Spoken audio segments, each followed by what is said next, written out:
اسی دھماکے کے ساتھ شیشے ٹوٹنے کی آوازیں اور کچھ انسانی چیخوں کی آوازیں بھی آئی۔ پورے 1 منٹ تک سناٹا رہا۔ امراہ زندگی میں کبھی اتنی خوفزدہ نہیں ہوئی تھی جتنی اس دھماکے سے ہو گئی تھی۔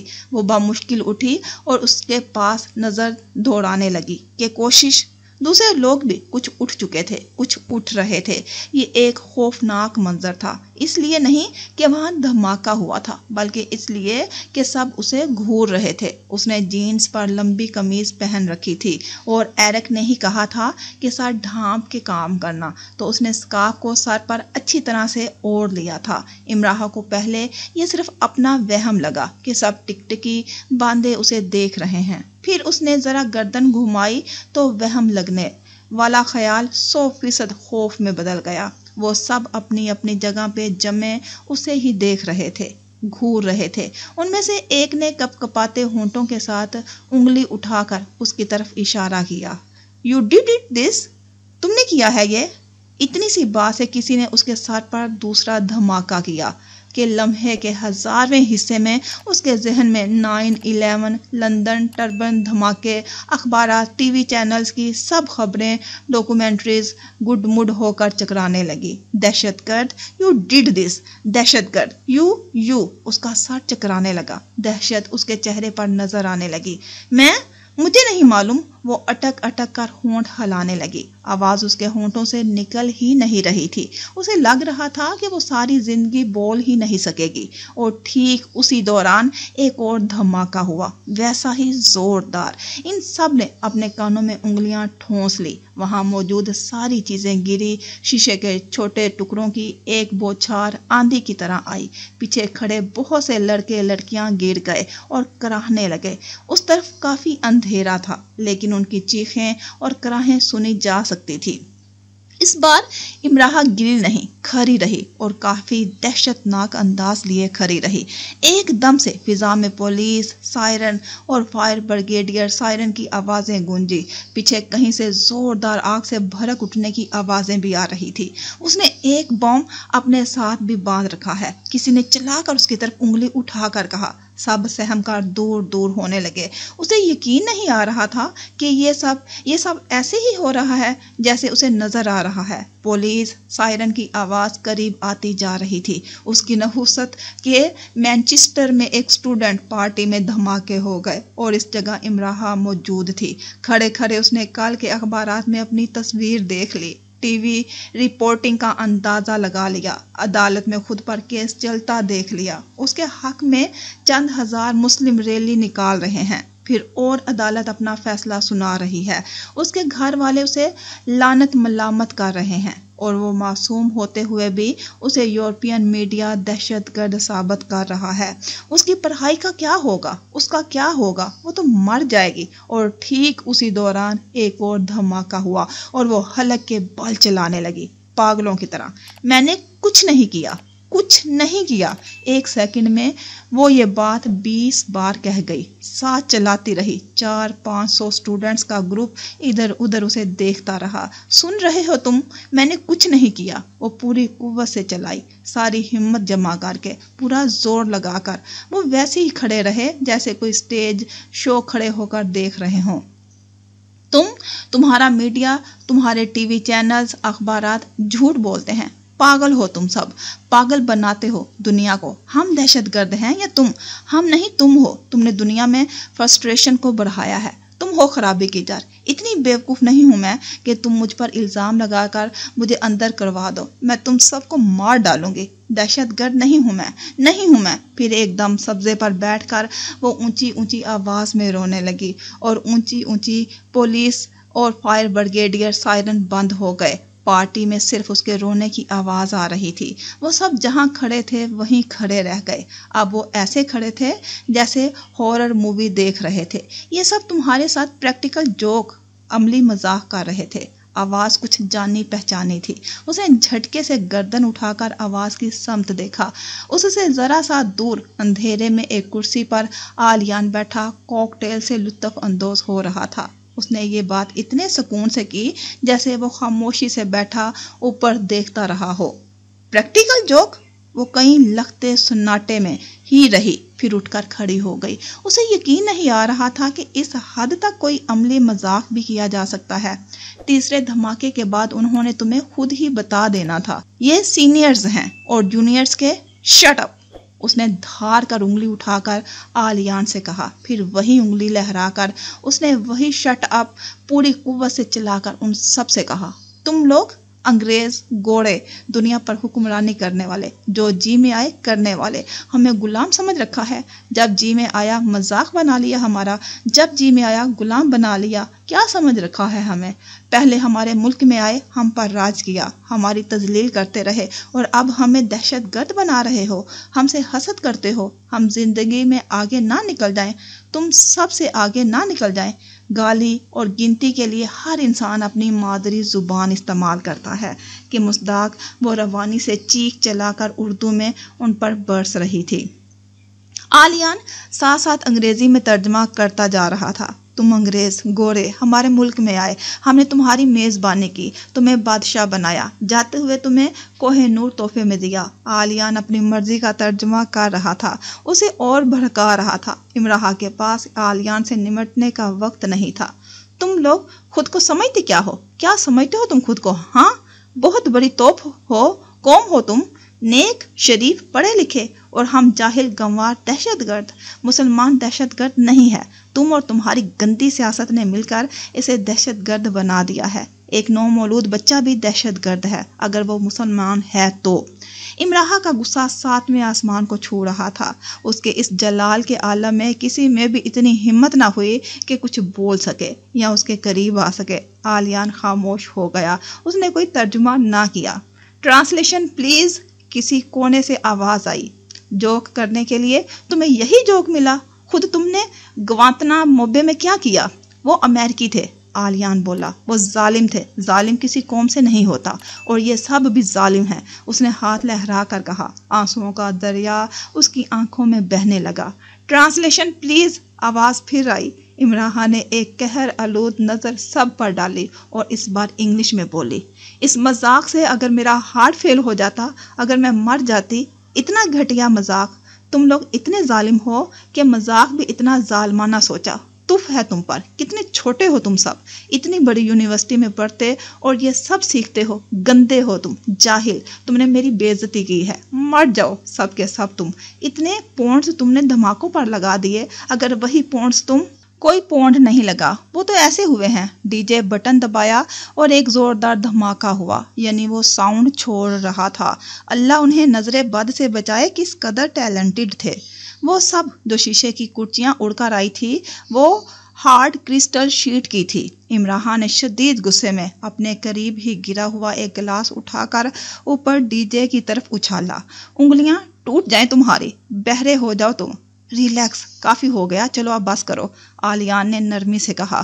اسے اور غصہ آیا، بکواس بند کرو اپنی۔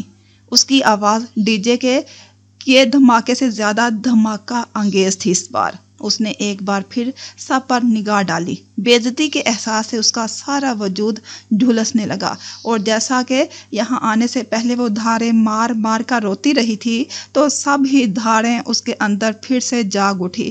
وہ گھاس پر بیٹھ کر گھٹنوں میں منہ چھپا کر ان سب دھاروں کو آواز لگا کر رونے لگی۔ سب نے دور سے ہی اس کے ارد گرد گھیرا بنا لیا۔ کسی میں اب اتنی جرت نہیں تھی کہ شیرنی بنی امراحہ کے پاس آئے اور اسے چپ کروائے۔ عملی مذاق تھا اور کچھ زیادہ ہی عملی ہو گیا تھا۔ اب وہ رو رہی تھی اور وہ سب شرمندہ شرمندہ اسے سن رہے تھے۔ آلیان اٹھا اور چل کر اس کے قریب آ کر بیٹھ گیا۔ مذاق کچھ زیادہ ہی ہو گیا نا، ان کی غلطی ہے، انہیں معاف کر دو۔ وہ بدستور ہچکیاں لیتی رہی۔ پلیز انہیں معاف کر دو، پلیز۔ اس نے سالوں تڑپ تڑپ کر چھپ چھپ کر روتی رہی آنکھوں کو اٹھا کر آلیان کو دیکھا۔ آلیان وہیں کا وہیں رہ گیا۔ اس نے اپنی زندگی میں دو آنکھوں میں اتنی تڑپ، تکلیف، دکھ اور غصہ سمٹا ہوا نہیں دیکھا تھا۔ اس نے سیاہ مشر کی آنکھیں دیکھی تھی۔ ان مشر کی آنکھوں میں طیش و شکوے کے ایسے بادل نہیں دیکھے تھے۔ وہ اسے شکایت سے دیکھ رہی تھی کہ اردو بولنے والا، نام سے مسلمان لگنے والا بھی ان کے ساتھ شامل تھا۔